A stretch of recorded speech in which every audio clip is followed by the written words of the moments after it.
Oh, we have a tricky one today, Lupe. So this is a PC my friend got from Micro Center. He said it's not working. It reboots itself, it shuts down. But he has a bigger problem now because he dropped it on the way up here. It was not me, I didn't drop it. These tiny raccoon-like fingers have a grip like Iron Sheik. Rest in peace, Iron Sheik. And this is an interesting one because this happens all the time in repair shops where the issue that initially drove them to bring the computer to you is now compounded by another issue that happened during transport or during some sort of event. So what we're gonna do today is figure out why it was restarting in the first place and if this, if that drop caused any damage. Yeah. I'm sure it didn't. Yeah. I'm sure it didn't. Nothing's wrong. This is fine. So let's get started. All right, my first concern obviously is the back plate is bent in. Now I'm concerned because is it just the back plate that got bent in or did it bend the ports on the actual motherboard? I don't know, but I'm going to find out. So obviously we're gonna plug in our HDMI. We have our power plug plugged into the top. We're gonna plug in our mouse. Shout out to Be Quiet. This is the Dark Perk Sim. Thank you for the mouse. And then a Bloomberg keyboard. Shout out to Bloomberg. They'll copyright strike this video if they see this. Power button. Is it on? I hear fans, which is good. 15 minutes later. No HDMI signal from your device. We're off to a fantastic start, guys. Well, that's the end of today's video. I hope you guys enjoyed it. Make sure to like and subscribe. All right, one more time. This is our ninth attempt. Thank you, Lupe. Someone's keeping count. I can't, I lose count. I actually don't even know how to count. It's because Sesame Street had their funding cut. That's why I don't know how to count. The cost of Sesame Street, if we add it up, how many missiles was the Sesame Street? Anyways, this thing's fucked. Obviously, our next step, we have to crack it open. If we're lucky, a RAM stick just needs to be like reseated or something easy. I'm praying. Is it hand tight? It's finger tight. Respect to Micro Center. They didn't torque it like my mechanic torques my lug nuts. Wow, that's a computer. Everything looks fine. The back panel actually looks straight. The chassis got bent right here, so that's the issue that we're having here. So much torque that it bent the chassis. Yeah, exactly. It's more power than you can afford, pal. I mean, it's a basic computer, right? So we have the MSI Wi-Fi card. We have a 1 terabyte WD SN850, 580. There's no such thing as an 850. Actually pretty decent specs. AMD 7000, I don't even know what the actual CPU is. Most importantly, crucial DDR5 Pro. That's not no DDR5 Pro RAM, that is DDR5 Pro. Ironically, this is the first thing that we're going to start with. Wow. Because I'm hoping that the RAM just needs to be reseated, but what we're going to do, I didn't feel any clicks. That's not good. I was hoping to feel a click. I am just going to remove one. Rest in peace, Crucial. So it's a DDR5 5600. Wow, 32 gigabytes. Wow. 32 gigs. Holy shoot. Why? Why not? 64 gigs in this thing. For what reason? I didn't actually even ask him what he was using the computer for. I know he's like not a hardcore gamer or anything like that, so holy crap. Actually, I want to show you something. Yes. So this is a tiny motherboard. It's an ASRock A620M. So obviously that's why it's a basic. Oh, what the? Now you see the RAM, now you don't.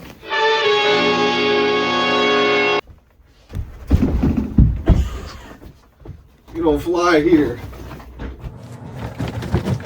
Lupe, get him! Get who? The RAM burglar. I didn't see anyone.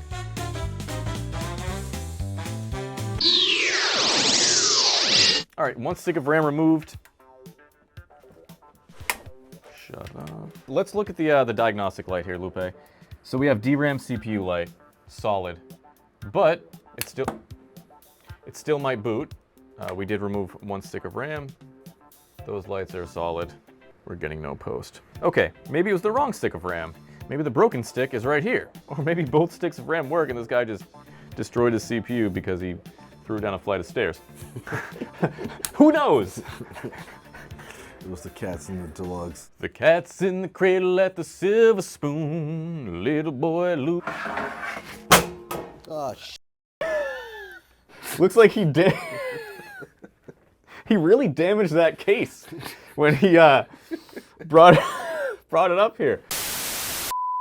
Okay, so with the RAM removed, We still have the DRAM and CPU light solid, but it could just be training the RAM. The first time it definitely was not training the RAM because we left it here for 15 minutes and there was no training happening. School was closed. The thing that sucks about DDR5, dude, anytime you're troubleshooting RAM, you have to wait so long between like troubleshooting, you know? Because I don't know if it's a bad stick or if it was a bad slot, or if it just needs to be reseated, you know, because as soon as I unseated the damn RAM burglar came by. Listen, he looked a lot like you, Lupe. That's what I used to say about Clark Clint. Excuse me, who? Clark Clint? Clark Clinch. Clark Clinch! He's the tightest butthole in the universe. His kryptonite is KY jelly. Yeah. So these are the diagnostic lights. You can see it's on DRAM, CPU. Again, this means it's training, or it means something is critically wrong with your computer. So it's great. You have to wait 15 minutes every single time. Yeah. Now it shouldn't train it every time because that CMOS battery right there is supposed to save the motherboard settings. But sometimes when you unplug it and you plug it back in, you kill the power, and then plug it back in, it does need to be retrained. And the fact that this is 32 gigabyte sticks, that's a long time to train it. All right, boot VGA. That took about, what, 5 minutes or so? And we have something. What do we have? Oh, geez. Computer restarted, you guys can read. So it looks like something happened in the middle of him reinstalling Windows, which tracks to what he was saying. He told me he was trying to reset Windows and it just stopped on him and it gave him that infamous error, which you can see here, that just says, we had a problem resetting Windows, go fuck yourself. So, you know, if that's not a message to just install Linux, I don't know what is. However, that's where we're at right now. So what I'm gonna do, well, I have to track down the RAM burglar and put in his old stick of RAM because, again, we don't know if it just needed to be reseated. But you haven't seen him? Okay, how'd you get... All right, well, I have the RAM. My wife gave it to me, but she said she hasn't seen the RAM burglar, so I don't know what's going on there. But we have the RAM. This is the original RAM. Let's put it in the correct way. This is my favorite part. Listen to that. Oh, yeah, that's the good stuff. That's what my knees sound like. That is actually, that's historically accurate Lupe's knees sound. I'm gonna press the power button one more time, and then we're gonna see solid DRAM, solid CPU, and again, it's gonna take a while. A few minutes later. All right, we booted. So we have 64 gigabytes of RAM, DDR5 working. Now, this is a problem. Because the user tried to reinstall Windows, that means he erased all the logs. So this thing has no logs. I have no idea what was happening prior to him initiating the reset. Which sucks because as a computer detective, you have to follow the crumbs, you know, to figure out what was crashing and what wasn't working properly. And unfortunately, I can't. There are no crumbs to follow. They've been eaten up probably by your mother. So what we have to do now is boot into an external operating system. So this is a Medicat, and I'm gonna run a smart test programs because there's a few reasons this install could be corrupt. The recovery drive partition is for some reason misbehaving, whether it was something happened to it or whatever, Windows being Windows, it happens.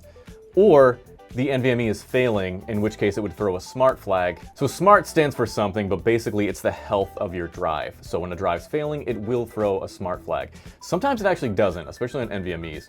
But instead of just trying to reinstall Windows and seeing how it goes, I want to boot into an external version of of an operating system and run the smart status checker from there. Ideally, you want to use the NVMe manufacturer's own software, like Western Digital has their own utility to check drives, but Crystal Disk Info will tell you right off the bat if something's bad or not.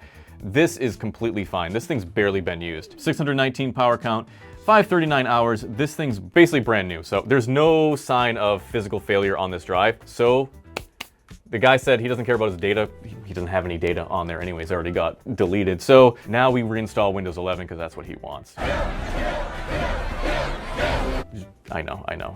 We're gonna reinstall Windows 11, and then from within there, we'll do a bunch of stress tests and all that stuff.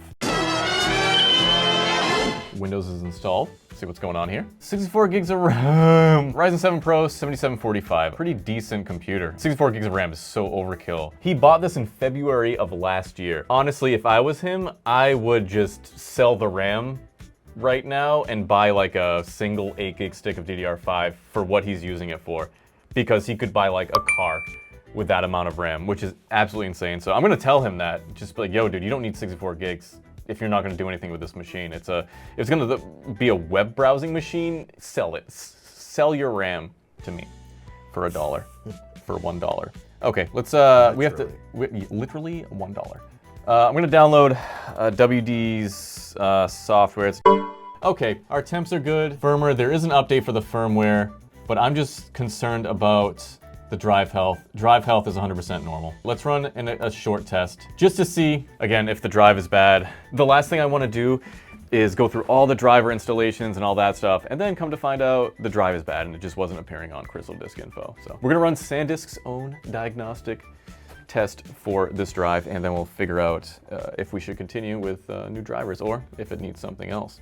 It hasn't crashed though. Nothing bad's happened. Smart test has passed. We're gonna run the extended test, and if there's an issue, I'm gonna show you. If there's not, I'm not gonna bother showing you. So we're gonna stress test this computer now, and my favorite stress test is Benchmate. So we're gonna go ahead and we're gonna install that right here.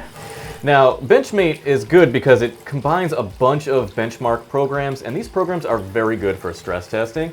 You can also use OCCT, which is a very good one. That's like the industry standard for stress testing and just making sure all the hardware, works as it should.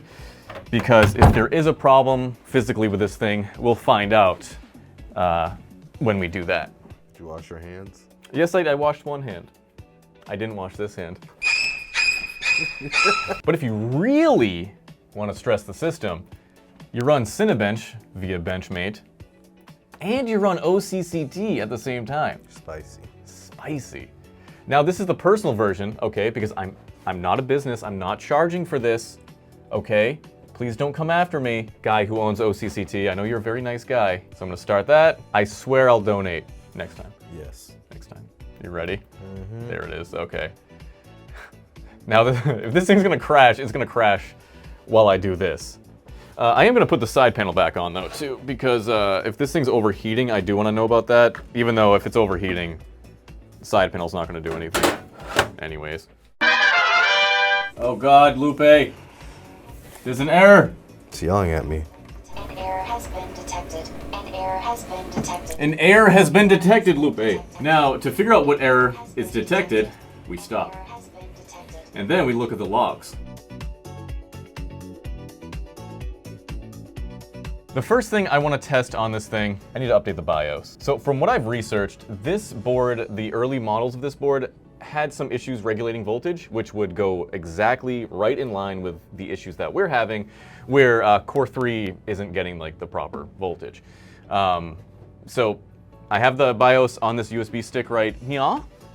Just gonna reboot. I'm curious to see what BIOS version that we have installed. 4.10, let's keep this in mind. 4.10 is the one, the newest one. Now let's see what the one that we have, what version that is. 1.28. All right, nice. Updated main firmware. We're gonna test it right now on this BIOS version, see what happens. Much later. It's been 45 minutes.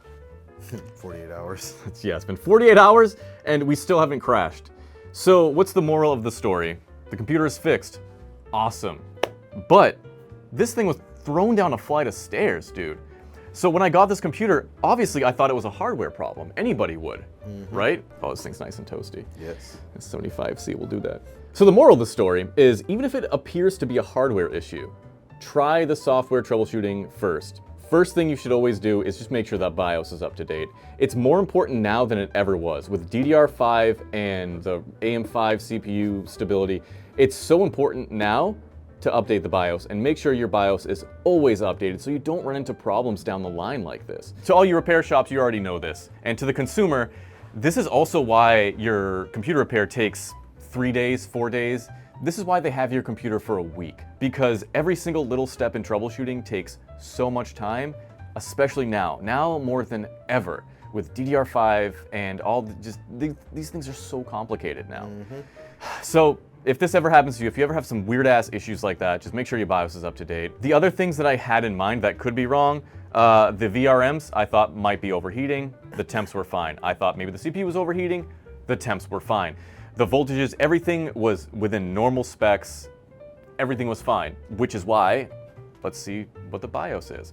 And I would only know that it's a BIOS issue because people have shared their stories with this specific motherboard having issues with voltage regulation on the earlier models of the BIOS. So shout out to everybody in the community for sharing when stuff happens. That's how these manufacturers know to make a change. That something is wrong. It's because of you guys. You're gonna be a dick about it, but just let them know, you know, what version it is, what problems it's giving. But thank you for watching. I'm glad I could help out my friend. And this little guy's gonna go back to doing whatever the hell it does. 32 gigabytes of RAM. No, 64 gigabytes of RAM for 64 tabs of porn.